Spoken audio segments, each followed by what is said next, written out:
Next, let's have a look at manipulating the environment, and I'd like you just to focus on the video down in the bottom left corner there.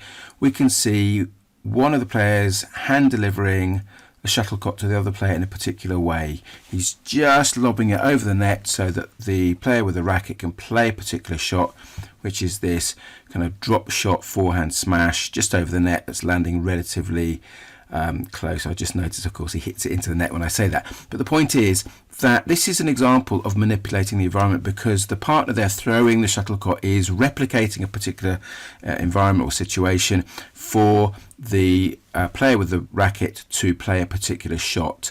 So when we talk about manipulating the environment, what we're talking about is the coach usually setting up a practice drill where we can promote the learning of a specific skill. In this case, it's the particular shot close to the net that the player is looking to play. So setting up practices and drills to promote learning of a specific skill. And in this case, it's the drop shot, but it could equally be the smash shot in badminton or any other sport, of course, where we're setting up those practice drills. And often we do that with the use of cones. So if we look at the badminton court here, you could see that we might put some cones in a particular area. I'm looking at the back of the court here and saying to our players, you've got to try and hit the shuttlecock there to the back of the court there. Or we might put the cones in a particular area here and say you can't hit the shuttlecock beyond that particular point.